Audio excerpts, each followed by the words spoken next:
On the news tonight, Nigeria-Sweden Parliamentary Friendship Group strengthens bilateral relationship through education, trade, investment, and political diplomacy. UNICEF pays courtesy call on Kebbi State House of Assembly. Plus, correspondent express legacies of late former President Muhammad Buhari.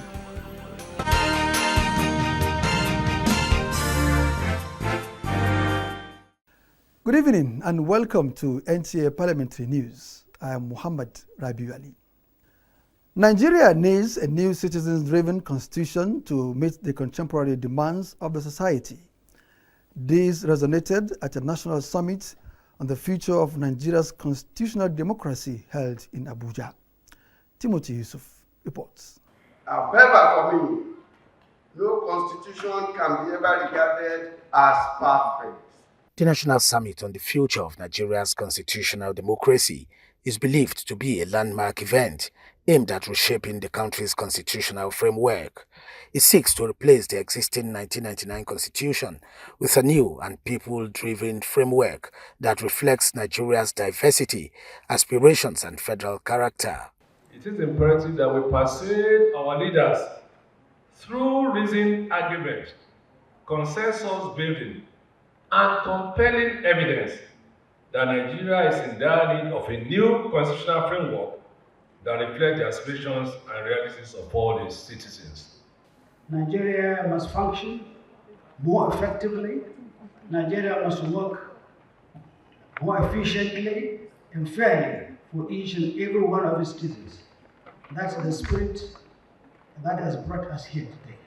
Key proposals at the summit include strengthening federalism, protecting minority rights, electoral justice, governance transparency, and grassroots development. If we live here with a clear, actionable roadmap to 1. Restore sovereignty to the people, 2. Enact a truly people-driven constitution, and 3. Reform our political system to reflect our realities, then this meeting will go down in history as the turning point for Nigeria. We will continue to talk. And as we keep talking, we are addressing the problem. And I believe the leadership of this country, we have their blessings. That's why we're here. The summit is convened by the eminent patriots in collaboration with the Nigerian Political Summit Group, led by former Commonwealth Secretary General Chief Emeka Anyaoku and co-chaired by Senators Benga Daniel and Aminu Waziri Tambuwal.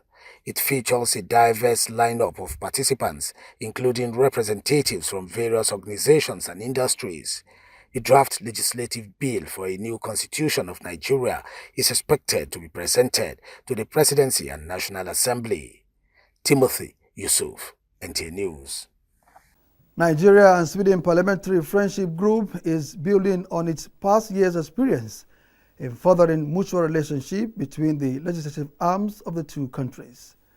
It is on this premise that the 10th House of Representatives Committee on Nigeria-Sweden Parliamentary Friendship Group convened a summit theme strengthening bilateral relationship through education, trade, investment, and political diplomacy.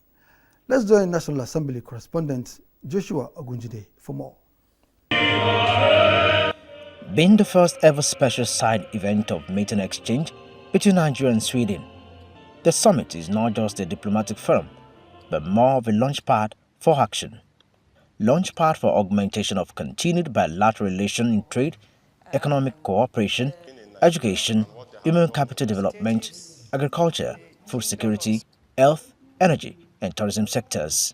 I'm very pleased to see that the group is already engaging with Swedish businesses, Swedish companies that are not just investing in Nigeria, but co-creating with the ambition to pioneer innovation in green energy, digital transformation, sustainable infrastructure, healthcare, and the technology landscape. The National Examinations Council, NECO, is looking forward to conducting NECO examinations for Nigerian citizens resident in Sweden, just like we are doing in 6 African countries and the Kingdom of Saudi Arabia. The Kingdom of Sweden's global reputation for innovation, environmental sustainability, human capital development, and inclusive governance aligns perfectly with the aspiration of our university. We therefore look forward to deepening our engagement with Swedish universities, research institutions, and innovation clusters. The ultimate objective of this unison is to be a beacon and a point of reference in initiating, fostering, and promoting sustainable partnerships and development that are measurable and mutually beneficial for both countries. So far, we've had about 25,000 teachers in the past 2 years. Their capacities built to be able to tenaciously support children within schools. So we are operating in 5 different countries today with over 250 institutions on our platform, and we have over 500,000 users. We want to pay a visit to Sweden, whereby we are going to have some certain discussion with their parliaments.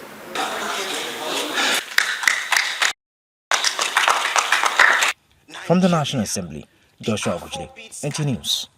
And in the meantime, the Speaker of Kebbi State House of Assembly has described the Assembly as partners in progress in promoting the welfare of Kebbi State and the nation in general. This statement was made during a courtesy visit by a delegation from the United Nations Children's Fund, UNICEF. Jafar Yusuf Illo reports. A delegation from United Nations Children's Fund, UNICEF, led by Chief Field Officer Michael Stephen Juma, in charge of Sokoto, Kebbi and Zamfara, visited Kebbi State House of Assembly to strengthen collaboration with Kebbi State government. The aim was to enhance the livelihood of the people of Kebbi State. Within that framework, we'll be supporting the state's government of Kebbi in improving access to quality health care. We are going to support them in terms of establishing a specialized hospital specifically for children born out of low birth weight and preterm.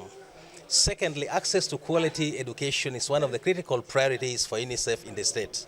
We'll be working very closely with the Commissioner for Education to ensure that every single child out of school is re-enrolled into the learning schools. Access to quality, safe drinking water is one of the critical priorities, and we are supporting the state's government in terms of drilling boreholes to provide quality water for everybody. Nutrition remains one of the critical areas for UNICEF in terms of ensuring that every single child receives sufficient dietary nutrition. Speaker Mohammed Usman Zuru assured the delegation of the Assembly's unwavering support, particularly in establishing a child protection law. Let me also assure you that this Assembly stands ready to support any initiative that promotes the welfare of our children and enhance the quality of life for our people. We encourage to continue engagement with relevant committees of the House so that together we can push for a sustainable and inclusive development. He highlighted the state government's effort in addressing the rate of out-of-school children and plans put in place to eliminate this challenge. In Kebbi, Jafar Yusuf Illo, NTA News. The Kogi State House of Assembly has passed 3 bills to be assented to by the executive arm. A bill to amend the Kogi State Oil Producing Area Development Commission Law 2025 is among the bills. Jacob Sani tells us more. Other bills that scaled through are the bill for a law to repeal the Kogi State Emergency Management Agency Law 2024 and a bill for a law to amend the Kogi State Commodity Exchange Export Promotion and Market Development Agency Law 2025. Earlier, clause-by-clause consideration by the Committee of the Whole were observed. Contributions, observations, and suggestions took center stage on the bill for a law to amend the Kogi State Oil Producing Area Development Commission Law 2025. Normally, we used to have area offices, but then it is the oil companies that establish those offices. Therefore, I think, Deputy Speaker, the oil companies will establish those offices, but not by law. Thank you. Section 20 of the principal law is amended by inserting the phrase as the chief accounting officer immediately after the words the Director General. The Speaker of the House, Aliu Umar, thereafter returned to his seat. A bill for a law to amend the Kogi State Oil Producing Area Development Commission laws 2023 and other matters connected therewith 2025. Third reading. This bill is hereby passed into law by Kogi State House of Assembly. The House later adjourned to another legislative day. Jacob Sani, NT News.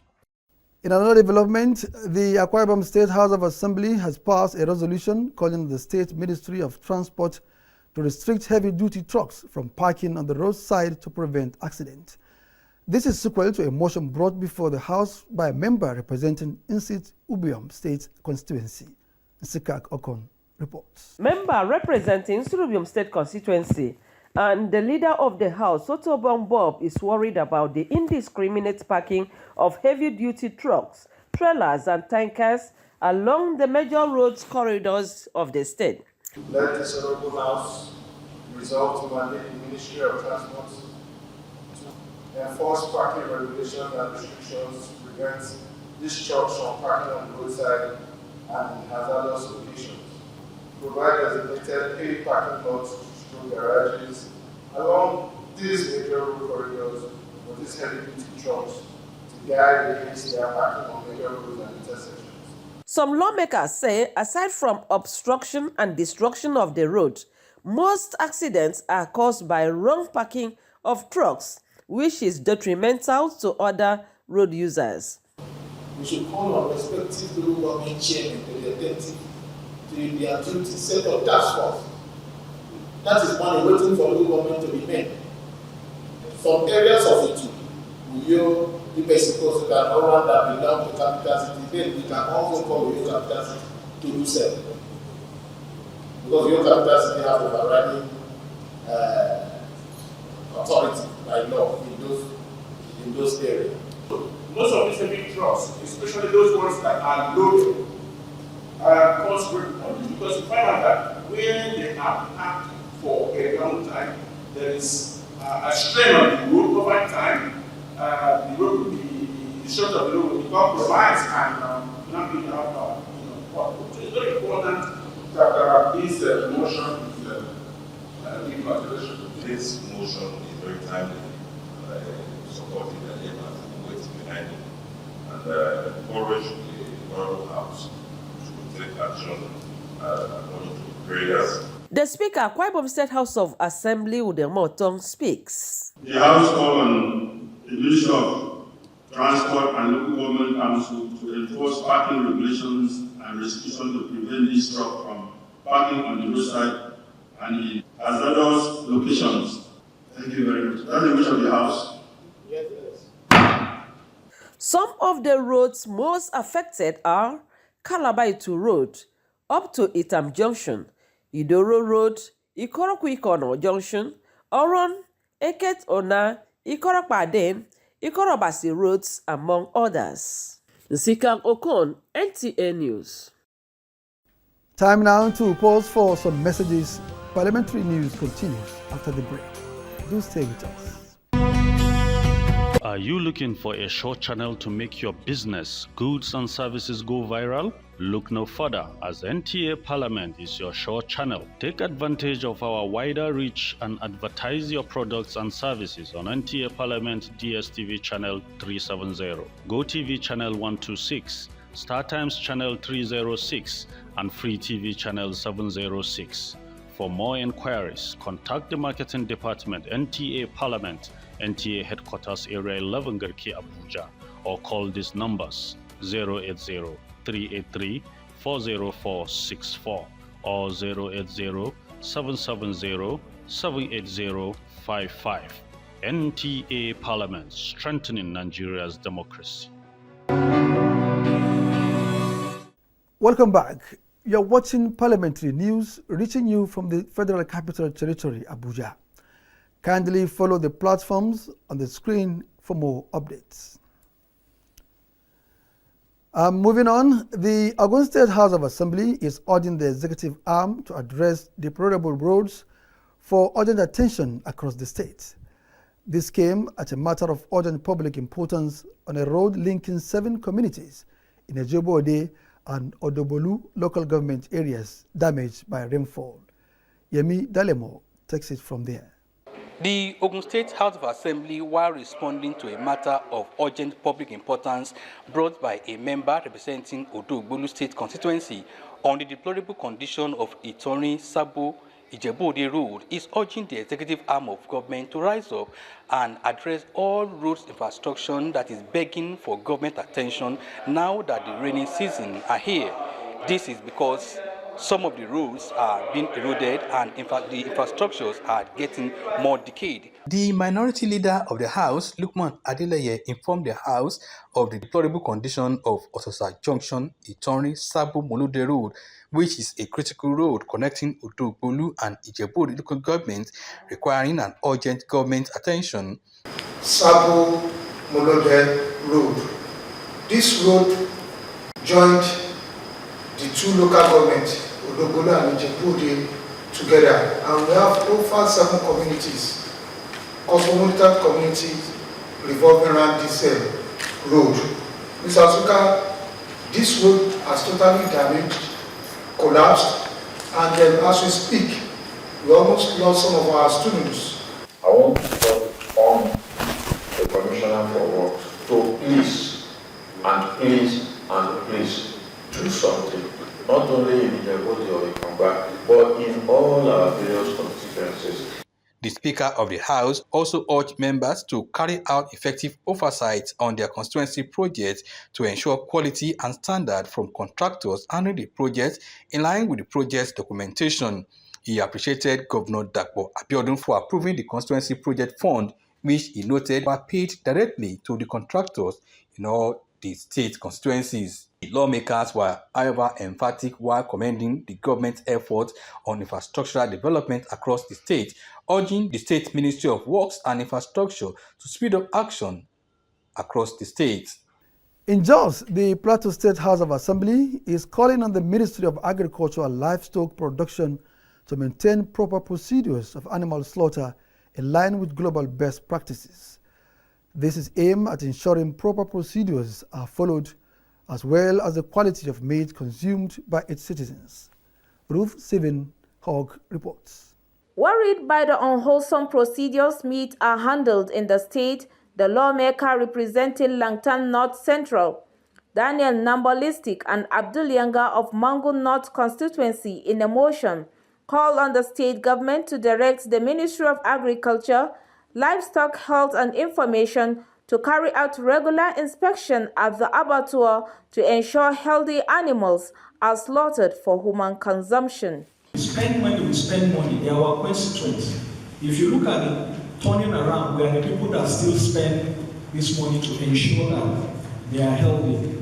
So the goal of this inspection is to protect our constituents. Imperative, this is an important goal, and we need to match this with action by ensuring that at some point we also, the Committee on Agriculture and Health should do an on-the-spot visit to some of these places. We need to also have a meeting with Operation Rainbow and let the man who is in charge tell us what he intends to do and what are the supports that is needed for this house to do. Also at plenary, the recent attack in some communities of Riom local government area got the attention of the House, where the member, Dachung Moses, condemned the senseless and unprovoked attack on his constituent, calling on the House and government to match words with action in order to bring the continued attacks to an end. The situation which escalated within a short period of time led to the death of over 27 persons, burning down of many houses, as well as other valuable by the criminals elements. It is time, because our people, I've said it on this floor and I'm still going to say it again. Probably as VIPs in the state, we may think we're safe, but nobody is safe with the level of killings.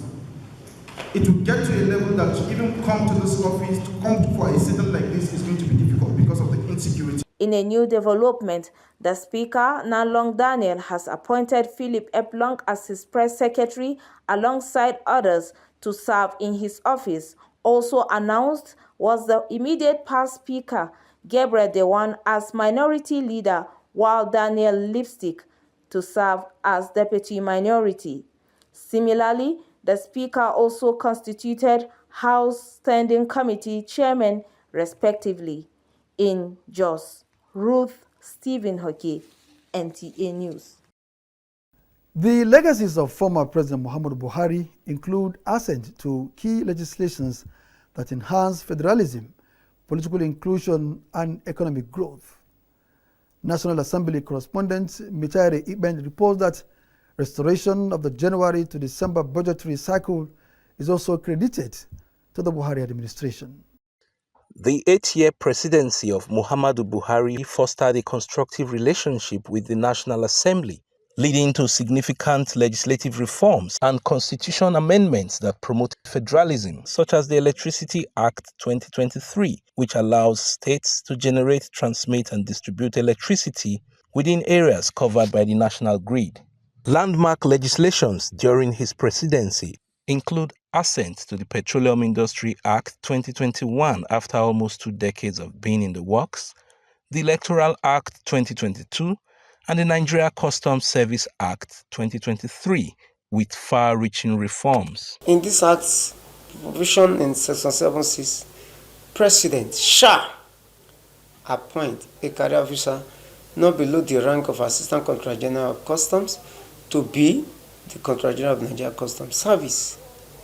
And then not only at that, it's also made provision for the funding of the customs. The Petroleum Industry Act, for more than 20 years, we are fighting to get this act passed. And I'm glad he passed it.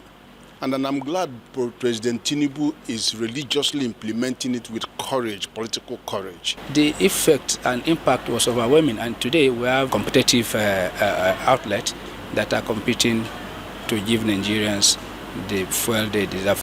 Other crucial and unprecedented bills signed into law during the Buhari presidency are the Discrimination Against Persons with Disabilities Prohibition Act 2018 after almost 2 decades of advocacy, the Nigeria Center for Disease Control NCDC Act 2018, and the Not Too Young to Run Act, which lowered the age limit for political office from 35 to 30 years in the Senate and 30 to 25 years in the House of Representatives and State Houses of Assembly. He gave this rare opportunity for the young to grow, and you can see more young people in the National Assembly and everywhere. Beyond legislations, Nigerians believe there are values present and future leaders can learn from the late Muhammadu Buhari.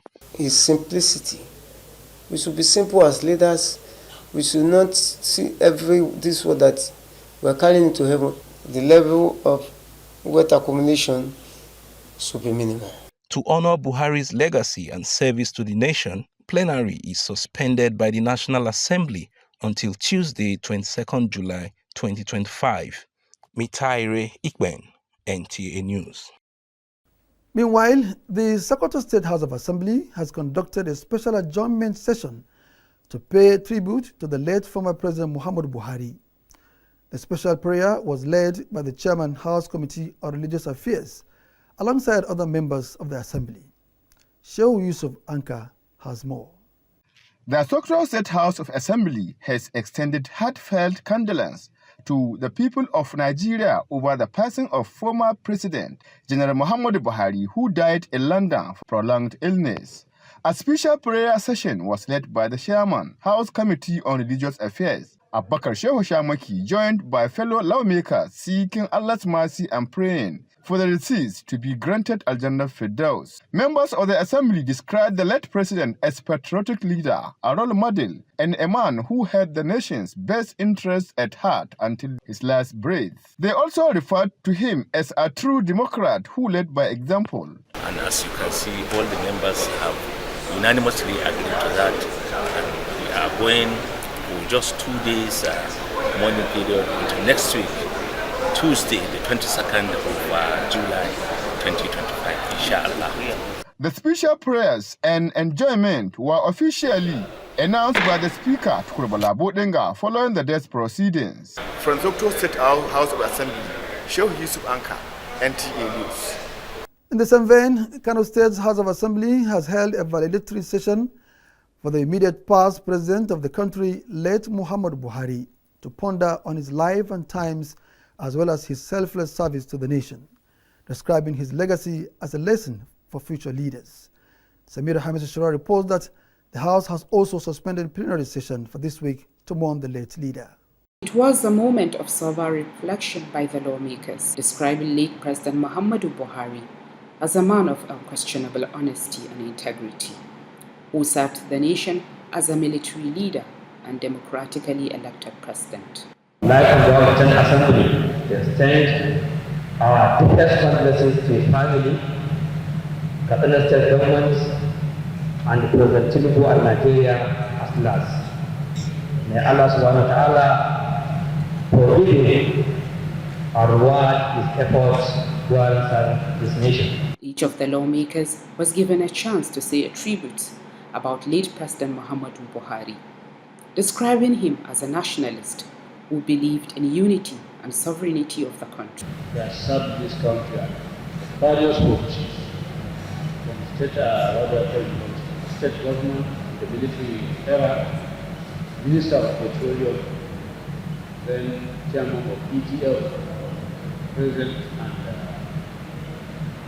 up to his last call in 2022. A very humble person, nationalist, very determined Nigeria. Nationalist, alias, he said. It's a great loss. Pray Allah Almighty, Allah to grant him Al-Jannah Firdausi.